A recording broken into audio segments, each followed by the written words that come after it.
Okay, this is going to be a remix of Ring of Honor's Glory by Honor 8, the final countdown.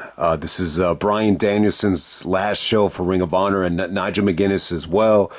Look, I mean, this is like the, man, I got to say, you know, besides maybe Death Before Dishonor 8, I would say this is the most craze, you know, that I could ever remember for a YouTube show. Being there live. What was incredible. Just so many people that, were there live and, bought the DVD. It just felt like everything, like the hype, the excitement, the farewell for Danielson and Nigel, ended up being great. I mean, there's just so much to say about the show. I wanted to do a remix. I actually did watch a lot of the reviews back, the ones from myself.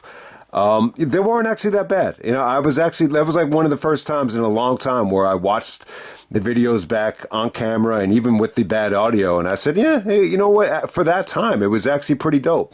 And then at the same time, you just had a lot of people, review the shows, from Big Rat to, all the other guys. And then it really kind of felt like when Trueslayer reviewed it, it's almost like you finally got to the Wizard of Oz, like that type of feel.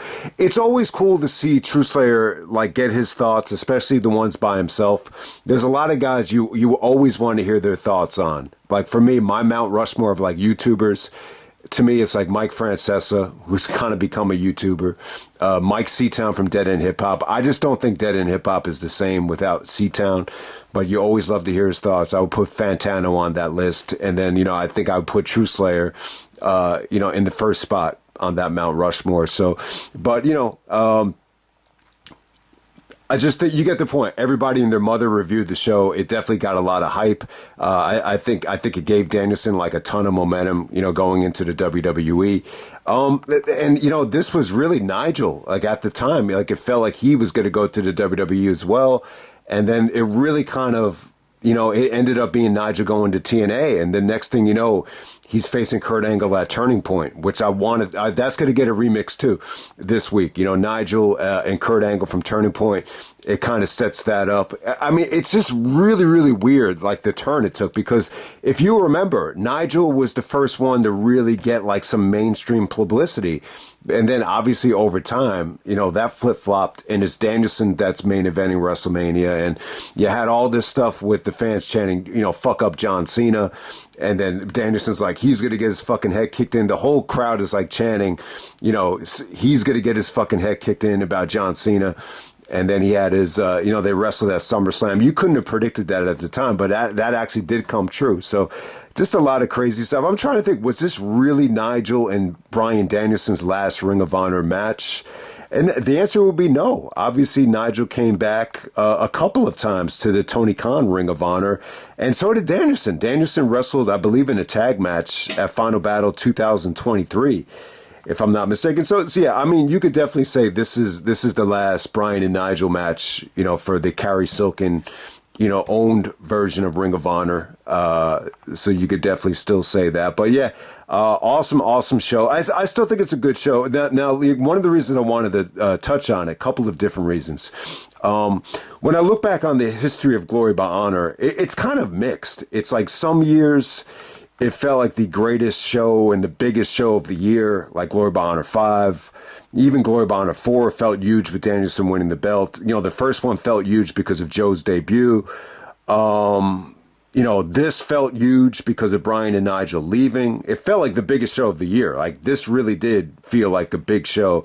But then there's other years where it just kind of felt like whatever. I think the first time it really felt like, just another show was the one from, I think it was 2014, which I think featured Jay Briscoe and ACH. That just didn't feel special at all. And then, like, when you go to the Sinclair, the end of the Sinclair era, they're not even showcasing them as pay-per-views, and they're 2-night events, and a lot of them don't even have like fucking ratings at Cage Match. So, originally I wanted to do like a Glory by Honor mega mix, but the problem is a lot of those shows from the Sinclair era, they're just kind of boring to watch. And, you know, even the feedback for like Best in the World, there's just not a lot of excitement. They chose Best in the World over Glory by Honor, which I definitely understand it. But I think there's a lot of tradition with Glory by Honor, though. Like I think the Glory by Honor name, it's the best title at representing what Ring of Honor was all about. So there's not going to be a Glory by Honor mega mix. I think I'll do like a retrospective of how I think the shows came off, like in terms of importance, and I'll look at the main events and see, you know, how they kind of chose to promote them as. I think that will be a more interesting video, and it won't feel as long and monotonous. So I might go in that direction, but definitely Glory by Honor 8, Glory by Honor 10 because of Davey Richards' title reign, and Glory by Honor. I think it's is it 12? The one where Michael Elgin was the sole survivor in the Champions vs. All-Stars match. Those will be getting classic reviews actually this week, if I could, you know, somehow manage to pull it out of my ass. But we'll definitely see. But yeah, there's a lot to talk about here, man. Look, I think anytime you have, you know, a picture that is a classic and worth framing, why wouldn't you frame it? And why would you just leave it piled underneath shit? So that's why I think it's worth, you know, doing a classic review of. But let's get right down to it, man. This is the Grand Ballroom. Actually, you know what? One of the frustrating things about Nigel and Bryan in this venue here is, you know, it would have been really, really fucking cool if Bryan and Nigel got a chance to wrestle in the Hammerstein. They never really did. You know, you had a chance to do it at a new level, but you had just seen it at 6th anniversary. You know, this is the first friggin' show where they move back out of the Hammerstein, and then you get Bryan and Nigel again, but it's not the Hammerstein. So it's a little bit frustrating. I really thought that would have gave it a unique feel. I definitely don't think this is one of the better Bryan and Nigel matches. I definitely don't. I still love the match, but I think the aftermath is what really makes it special, not necessarily the match itself. But yeah, we're going to go all the way back to September 26, 2009. This is New York City. This is the Manhattan Center. They do 1,400 in attendance. Out of all the shows I've been through, it's the most crowded Ring of Honor show I ever went to. There's just not a lot of space. I had people actually asking me if they could buy my ticket.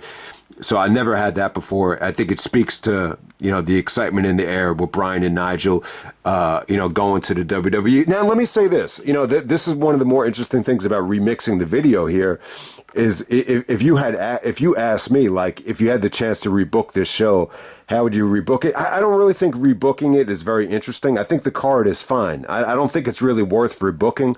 I will say this. If there's one thing I could change about the show, if anyone remembers, the original main event was supposed to be Aries and Danielson for the title. But because of Nigel actually getting, you know, the WWE deal, which obviously it fell through because he didn't pass the physical with the, you know, the surgically unrepaired bicep, you know, the original plan was to do Danielson and Aries for the belt. Now, when you look at what PWG did that month on what's still maybe the best show ever, they had Danielson beat Hero to win the PWG title, and I love that decision. Some people hated it. I loved it because the PWG title, not a lot of people really knew about it back then. You know, PWG didn't really gain the traction that they had a couple years later, so I thought that was a good move, actually. But when I look back on it now, this is how I would have rebooked the show. And let me know if you think this is the right call. Now, I still would have done Aries defending the belt, especially when you look at the way that Aries was used on this show against Petey Williams.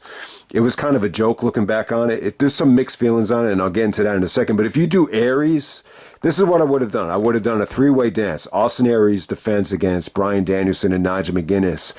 And I'd have Aries be the first one to get eliminated.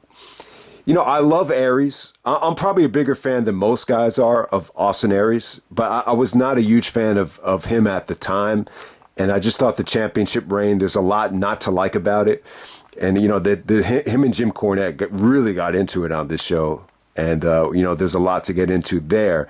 But, yeah, this is how I would have done it. If you have Aries be the first one to get eliminated, and then then you have Nigel and Bryan going for the title, and then you just have Danielson vacate the title, and then you could do so many great things. You got so many guys that should have been champion at this time.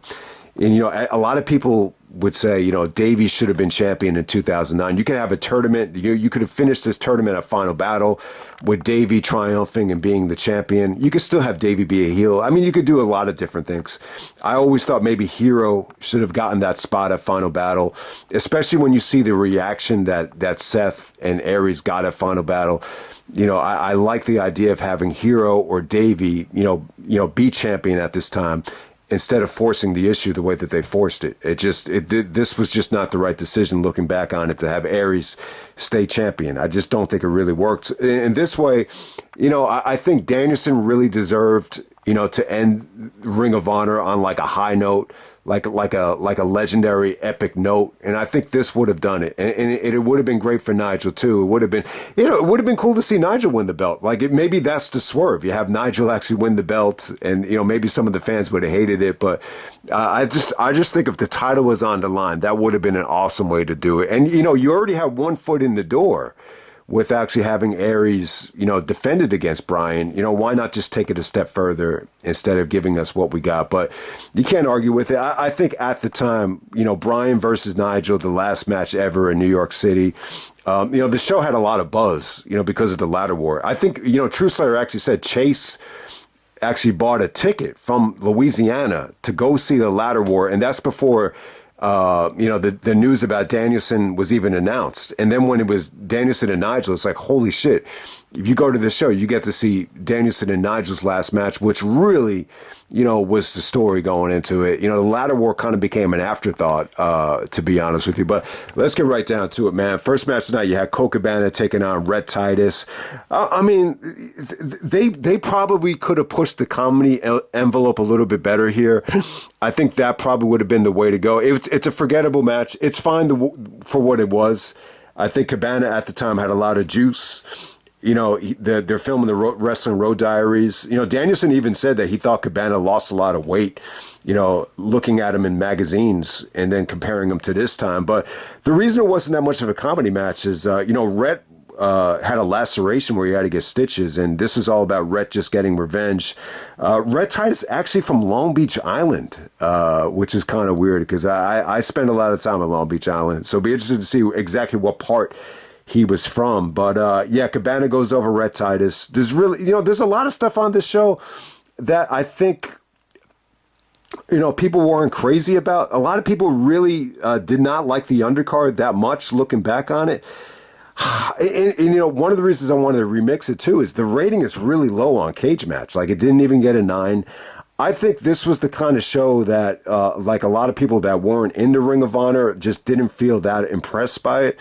True Slayer made a great point. He said that, if you look at this show,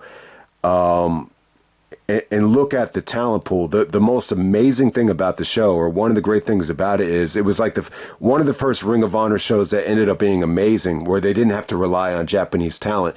So that's a really, really good way of looking at it. And I totally forgot about that statement, but it's really true. There's really no, like, when you look at Supercard of Honor 3, you look at some of the, the best Ring of Honor shows ever, you either have Dragon Gate or you got Kenta and Marufuji, heavily involved, to elevate those shows. With this, you didn't really have any of that. So I think that's what makes it a little bit different. But, my one issue with the show was I just don't think it came off great on DVD. I always felt like, live, it came off a little bit better. So, yeah, the commentary sucks here. They don't have the commentary. All right, Heroes on commentary, I think, with Prazak. I think you have Eric Santa Maria. I don't think he was on this show, though. But the commentary was not taped well. They were doing it differently at the time than they did with Gabe, and it did not come off like it was live. So yeah, the best way to watch the show is to take off the commentary and just boost the volume, and you'll feel like you're there live. I think that's a great way to actually watch it. But yeah, I guess a lot of people weren't crazy about the undercard. You could really make the argument against, a lot of stuff on this show, and we could do that in a second. Next up, we had the Dark City Fight Club taking on Up in Smoke, Cheech and Cloudy from Chikara, who we just saw that wrestled as, Incoherence at Anniversario Yang. I thought this was good, though. I forgot about this match. I totally forgot about this match, but Dark City Fight Club were, heavily involved on HDNet. This is the one match from the show that was actually set up from the HDNet tapings. But I got to say, Dark City Fight Club looked impressive here. They just had a lot of, shoulder blocks, a lot of high power moves. It actually came off really good. So it's like the forgotten match from this show. I totally forgot about this. And you get to see Cheech and Claudio, who I think at this point had kind of moved away from Chikara, to be honest with you. Next up, we got Claudio taking on Kenny Omega. I mean, look at it like this. Man, Claudio against Omega at the time, and the story ended up being Claudio. Claudio, stole the show here. He wowed the crowd. He outperformed Kenny Omega, like from a crowd reaction standpoint. It was really, really good. So, yeah, this is during Kenny Omega's early run in Ring of Honor. And, yeah, I definitely think he could have been used better. But, man, Claudio, the airplane spin where, he didn't use his hands. It came off great. That was the first time I've ever seen it.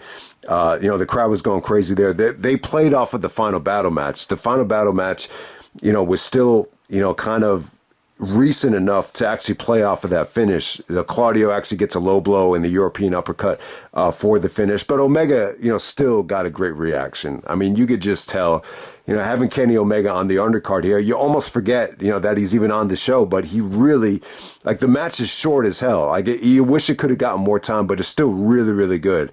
It's still like the highlight. I think it's probably the highlight of the undercard. And a lot of it just has to do with, Claudio just wowing the crowd, just great stuff there. Next up, you have Roderick taking on Delirious, Grizzly, Redwood, and Sonjay, Dutt, the Four Corner Survival, which was great. This was better than anybody could have envisioned it.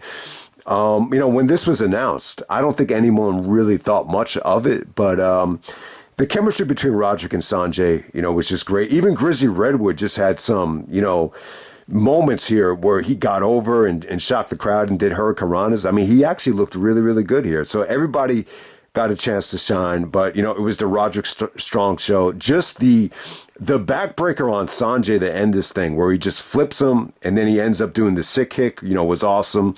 Roderick just had some incredible suplexes out there. I mean, when you watch this match, you just say to yourself, wow, Roderick, this is just a great showcase from Roderick. And I think they really made the decision and the effort, to make him Ring of Honor champion. He ended up winning the belt a year from this show. So it really sets the tone, a year in the making for Roderick to be champion.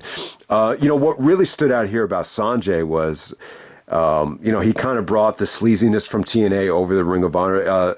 Daisy Hayes was actually at ringside.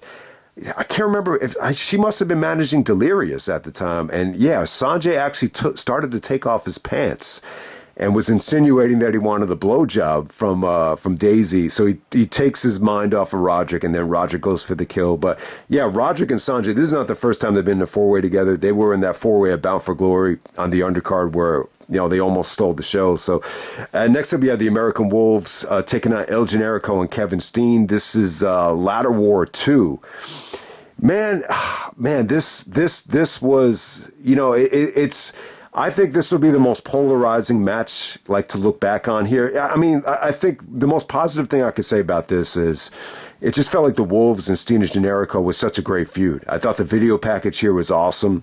It really, I think what goes forgotten here is, they really tried to bring the hate. Like, Steen had just injured Eddie Edwards' elbow the night before. Eddie Edwards has a fractured elbow here, which is crazy. There's been so many times where I've fallen on my elbow. I just fell on my elbow a couple weeks ago. And, there are so many times where you have like that. It looks like a baseball just growing out of it, but it's never really been fractured. And to think about how painful, like, some of those bumps are when you fall on your elbow. And to think that Eddie's elbow was actually fractured here, like, legit. He had to tape up the whole elbow and get through it. You've seen Triple H try to do this before, and it's tough. It's tough to move, like, when you have a fractured elbow. It really, really is. So, Eddie was definitely handicapped, but he really got over tonight. Like, the fans, even before the match started, the fans were chanting, Eddie Edwards. I guess in a lot of ways, like, this is where Eddie was really, the Die Hard phrase was born. Shout out to Bruce Willis, Die Hard, The Vengeance, beginning a classic review. But by the end of 2025 for the 30th anniversary, Die Hard, Eddie Edwards. Yeah, I mean, it was definitely a struggle. Like, you could tell, like, he definitely struggled in the match, but he got through it, though. And he took some of the most incredible bumps here. I mean, he he really busted his ass. It was, you could tell Eddie kind of lived, I think the fans kind of live vicariously through Eddie Edwards here, like in terms of, Eddie was probably just as excited to do this match as most people were. I mean, look, people wanted to see this ladder war 2. I mean, you have people flocking all over the country to see it. The first one was so tough to live up to that I think once this match started, you just remembered how good the first one was. And I think what helped the second one, too, in terms of the anticipation and even the feel in this match was, they banned the ladder war. Like when the first one happened, I think Gabe said on the message board that we're never doing that again because it's too dangerous. And they actually banned it. I don't know when they lifted the ban, but they obviously they lifted it because they had a million ladder wars after this. But yeah, the second one definitely had the most anticipation, because Steen and Generico are still in the match, so you remember that. But, the argument against this match is you got Eddie battling through the injuries, severely handicapped. Generico's definitely battling through a knee injury, which the Wolves, banged up his knees. He has to wear knee braces. So it's definitely, you got guys that definitely struggling here. Even Steen is definitely struggling at times. He gets handcuffed, so he's a little bit handicapped to how to fight back. But yeah, Steen was really just nasty to Eddie Edwards. He's like, I'm going to rip open your fucking face. And it's tough. It's tough to really bring that type of hatred, especially when Eddie is like, everybody's so sympathetic towards Eddie that it's tough to make that work. But if anyone watches this match, being there live, I just remember like a lot of the table bumps, they just felt like, it felt like a lot of height. It just felt like a long way down. It felt like the impact was just huge. Whether it's, Eddie actually backdropping, El Generico through the table was crazy. The sunset flip, we've seen the sunset flip through the ladder a million times. I remember Big Rat's review. He was saying that he just, we've seen the sunset flip a million times. So what's the big deal? I think what was crazy about this sunset flip, the one that Davey took, I think it was from Generico. It really looked like Davey just landed on his head and died. Like it happened so fast that you really didn't even see the table break. It came off great. And, once again, Generico did the torpedo through the man up ladder. They found that big orange man up ladder. So that was pretty cool.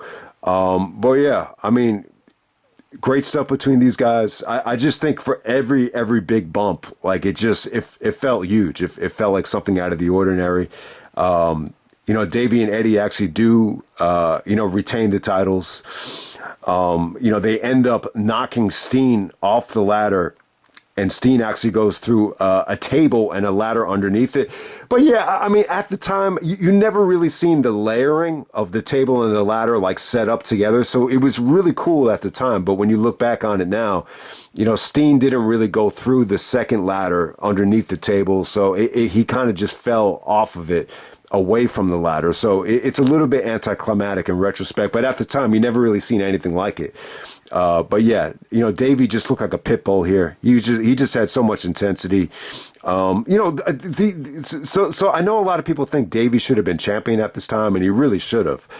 He was so on fire, and he's a heel and everything. But I think, if you ask Davey, like, how come, why do you think he didn't win the title in 2009? I guarantee you this is what he would say. He would just say he loved tagging up with Eddie Edwards so much that he wasn't really worried about winning the title. That's how I kind of feel about it. I think he might have even said that, like in some of the shoot interviews with Kevin in High Spots or whatever. I'm doing it again, man. This show is so good that I'm forgetting to mention Bret Hart's promo. So Bret actually comes out, I think it's before the ladder war. I think it might even been before the Roderick match. So Bret comes out and, he's in New York City. And, you forget that this is right before he goes back to the WWE. And he comes out and he's like, I've had some great matches in New York City. This Ring of Honor, it kind of reminds me of my Stampede promotion with Stu, my dad. A lot of bloody wrestlers are working really hard.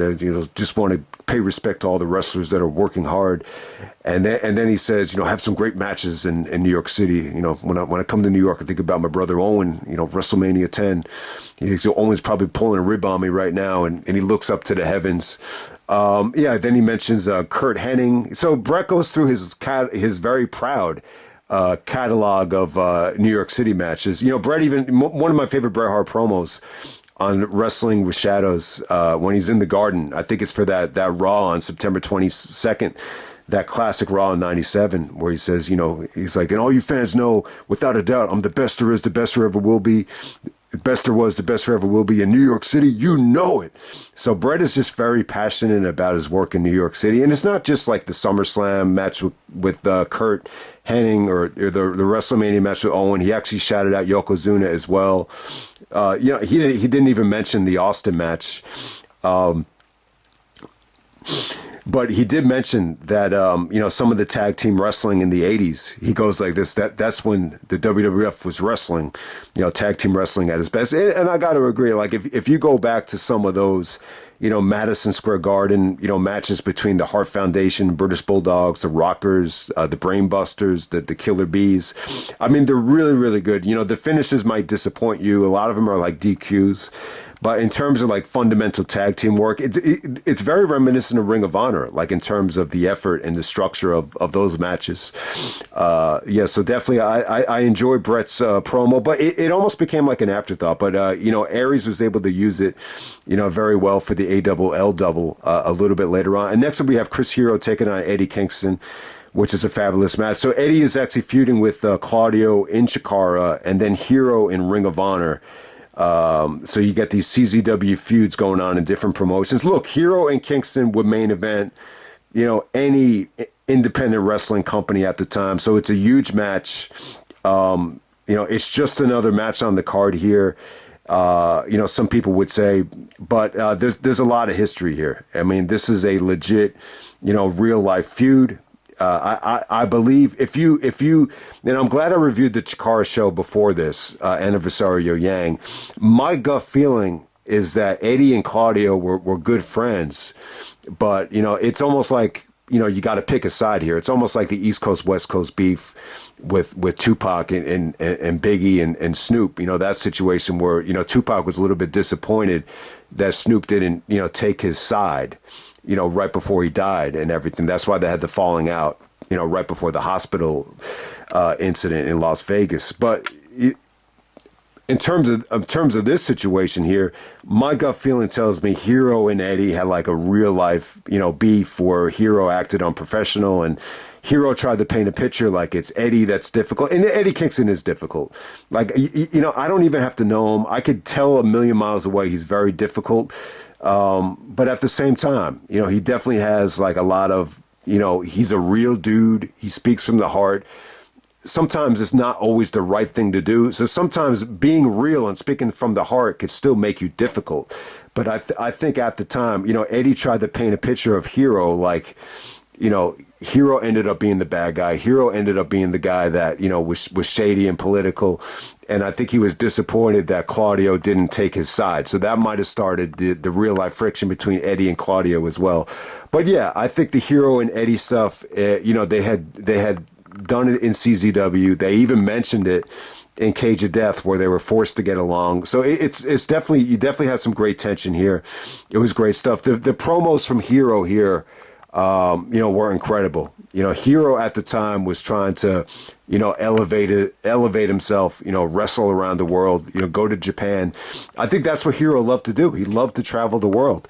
He's like, Eddie Kingston, he's like, I'm going to continue to better myself. I'm going to continue to travel the world. I'm going to go to Japan. I'm going to go to Germany. And what are you going to do? You're going to stay in the slums of New York City and do nothing, kind of, talking down to Eddie. But when you look at it now, Eddie's had a pretty successful run, in AEW. I think he was able to turn things around. His Chikara run, he had some ups and downs. It had a bad ending, but he did win the belt. He was the first, Chikara champion. But, when you look back on it, Eddie's done a lot of, traveling to Japan, and he's still with AEW now. And, Hero has kind of went the opposite direction. At this time, Eddie is a lot fatter than Chris Hero. Hero's really coming into his prime at the time, but I think the match was good. I think the match was in a rough place where they had to follow the ladder war, and I just thought it was very stiff. I think, once again, same thing with this match. They really tried to bring the hate, and, they really tried to convince the fans they did. They convinced the fans that they hated each other, and it was stiff as hell. Eddie did some brutal suplexes, and Hero beat him to the spot a couple times with the loaded elbow. The interesting thing about this particular match was Hero actually got an elbow that was green, that was given to him as a gift from Misawa, and Eddie actually stole it.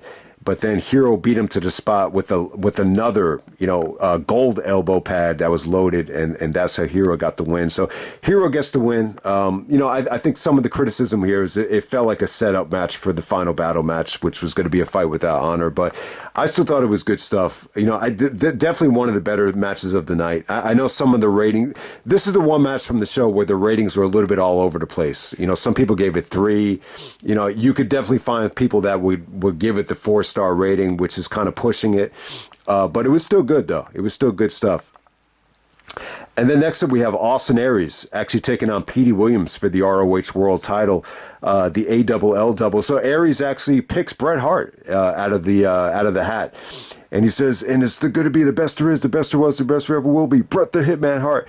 And Aries is like, "Where are you, Bret? Where are you, Bret?" And then you find out Bret already went home and he can't challenge for the ROH World Title. But out comes Petey Williams from TNA. This perfectly sets up Jim Cornette to come out in the post-match. I don't know why the fuck this happened, but on the DVD, you have to work really hard to find it. Like, if you just watch the show, it ends. But if you just, skip around, you could find the Cornette promo. That's a little bit frustrating. But on to the match, though. Look, Aries and Williams... This is a TNA match in Ring of Honor. So you got the Austin Aries and Ring of Honor version going up against Petey Williams from TNA. Look, if this had happened in TNA, it would have been booked, totally different. A lot of the criticism here was it killed the Canadian Destroyer.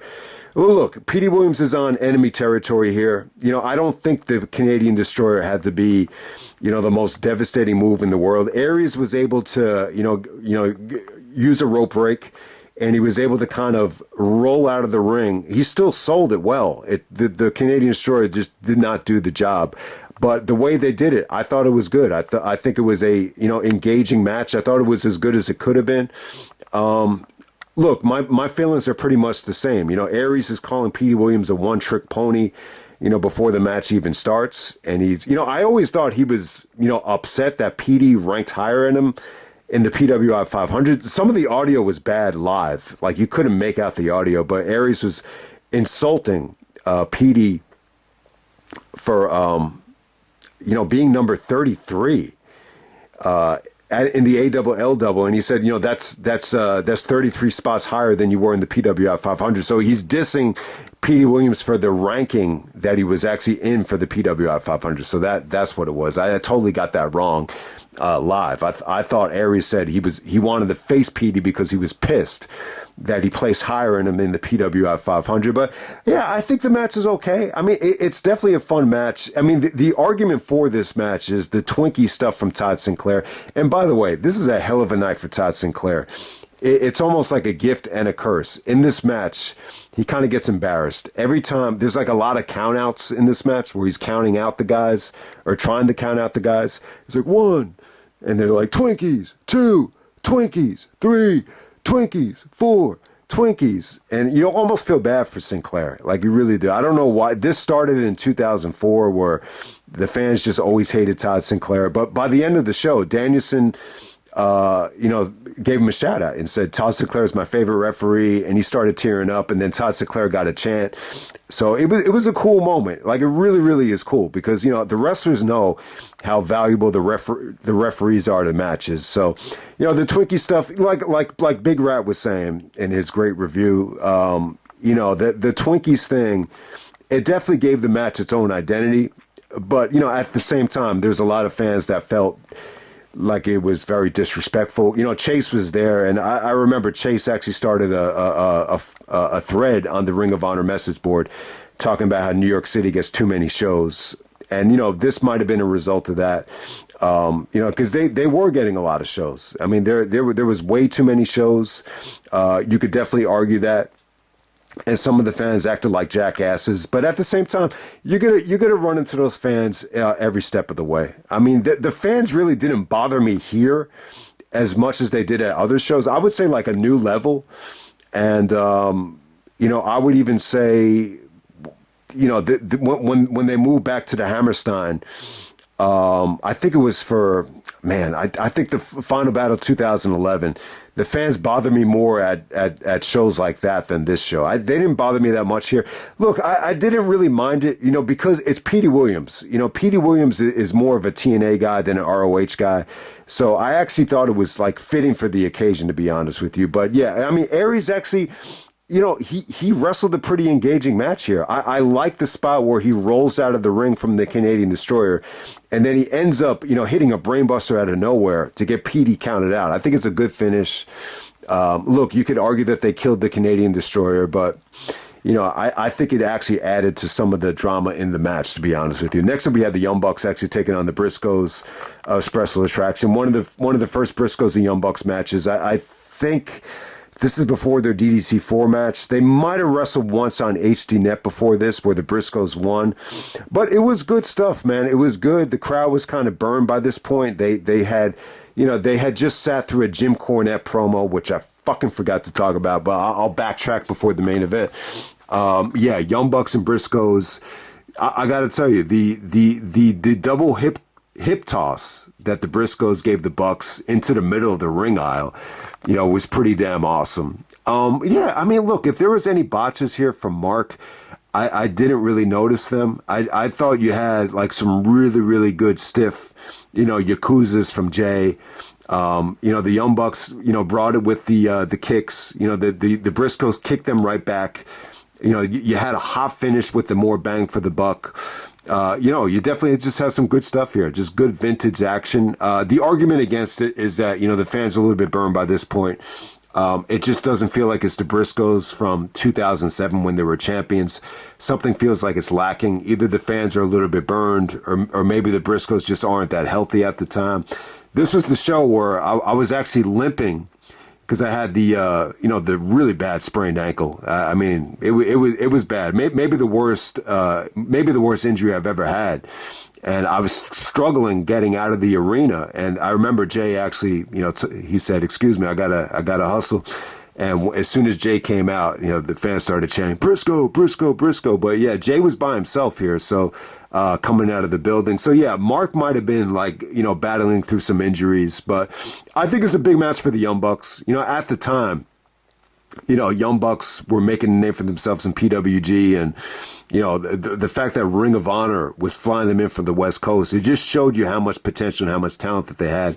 And it's a huge win. This is like the first huge, I would say, Young Bucks match where they get a victory, outside of PWG. It probably is like the biggest win of their careers, at least up to that point, definitely. And then we had the Jimmy promo where Jim Cornette actually comes out and, Aries actually interrupts him. I wasn't a big fan of it looking back on it. Aries ended up being right. Aries basically said, he said, "I'm going to get you fired. You're going to be the first guy to be fired from WWE, TNA, and ROH." And it was a fun promo.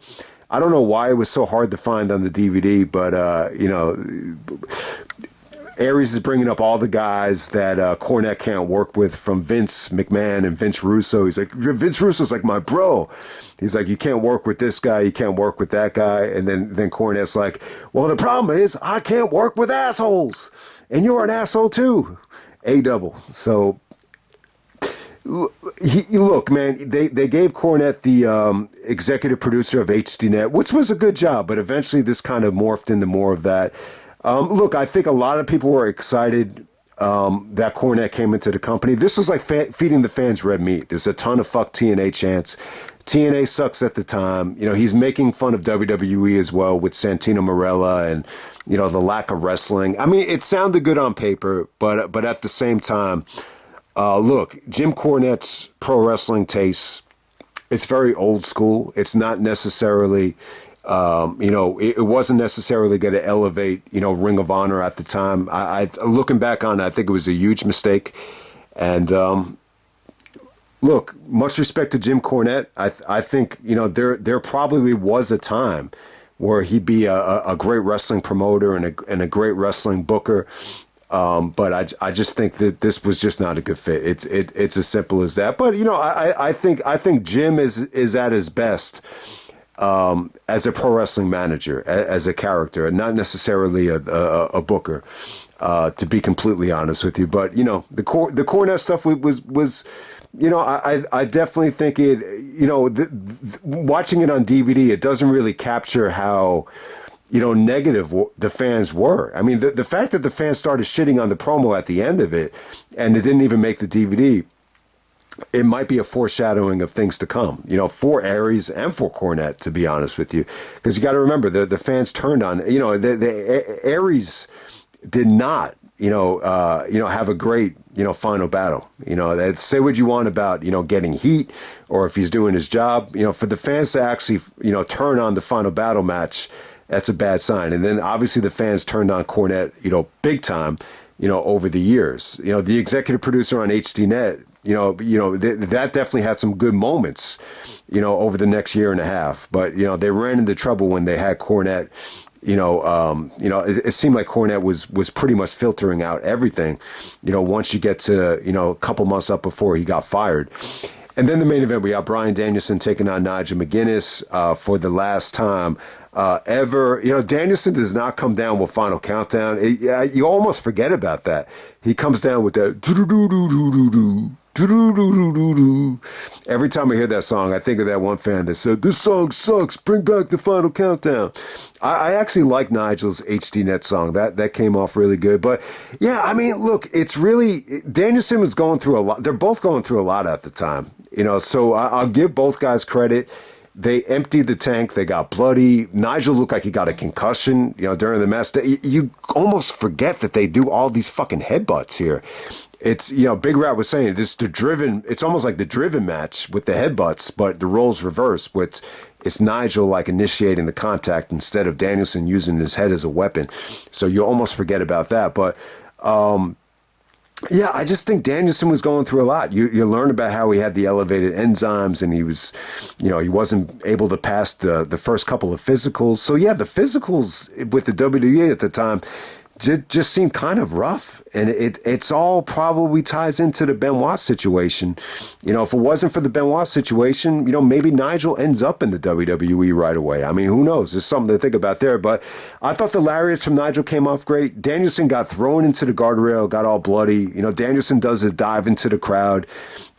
Even though Nigel thought he dodged it, so I thought that was pretty good. And yeah, the submission stuff was pretty awesome. I mean, they played off of the driven spot. They played off of the unified spot instead of Danielson's head going into the ring post. It's his shoulder. So they did it a little bit more safely here. I mean, that's the easiest thing to say. It felt like a culmination of all of their matches into one. My favorite part of the match is what Danielson's small package. I just thought it came out of nowhere and it came off great. But look, I'm not going to say it's the worst. I think one of my issues with the match is it just it just sucked to see them go. I mean, at the time, I didn't look at this and say, "Oh, the best in the world is coming to WWE. I should be happy about this." And I got messages from like everybody. This is like the private message era of YouTube where everyone was like, "Danielson's going to WWE. What are your thoughts?" Like, this is not good for me.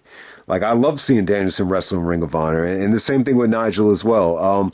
But yeah, it's a weird spot for Nigel because he had lost the belt, and he barely even wrestled since he lost the belt, and he shaved the Bart Simpson-like haircut with the spikes and everything. So it really is, it feels like the only Desmond Wolfe version of Nigel. I think Nigel wrestled Roderick, but that was pretty much it. He didn't wrestle a lot. He was injured after Supercard of Honor when he lost to Jerry Lynn. So it was cool to see Nigel back, and this was like a nice little way to get him back into the main event. But yeah, I still like the idea of doing Bryan going for the title in the three-way with Aries. I think that would have been awesome looking back on it. But yeah, the post-match is good. Danielson actually makes Nigel, pass out with the elbow blows. It definitely looked like Nigel had a concussion after this was over. I remember Bryan, the next big thing, even telling me, yeah, Nigel looked all fucked up after the match. But it was Danielson that was actually bleeding.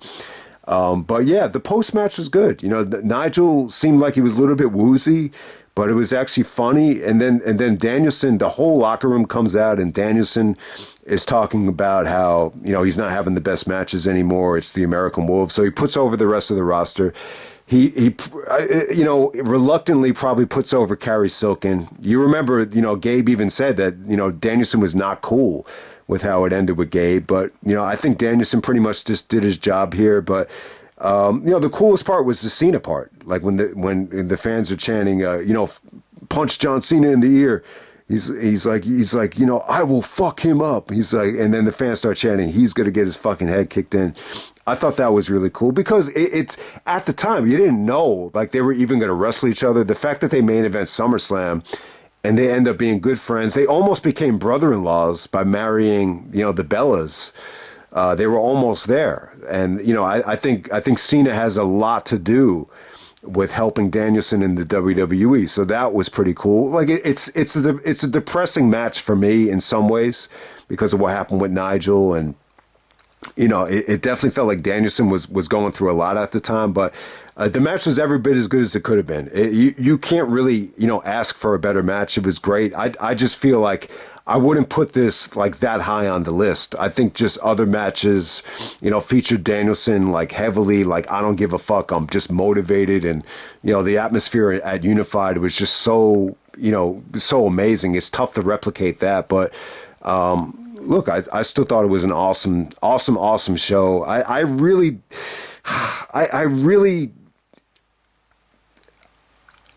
I'm a little bit disappointed that, some people, have this rated so low, especially on Cage Match. Like these ratings on Cage Match, they aren't everything, but this is a little bit of an eye opener as to why this is, rated lower than a lot of the other shows. And, maybe that's one of the reasons why there's not a lot of Japanese talent. I think that's one of the crowning achievements of the show, but it's an awesome show. It has an end of an era type of feel to it.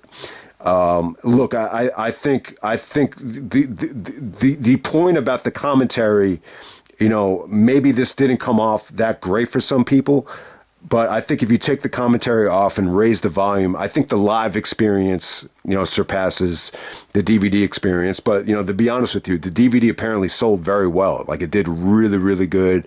You had to pre-order it. They were actually sold out of the first pressing, so it came off great. But I'm running out of time, guys. I wanted to review this show. The coolest part about this was just checking out some of the older reviews. I was pretty happy with how it, the ones I did came out, but, just hearing True Slayer's thoughts about it and just seeing everybody review it, it just kind of made me really appreciate, that time, I think, looking back on it. I think that was the coolest part about it.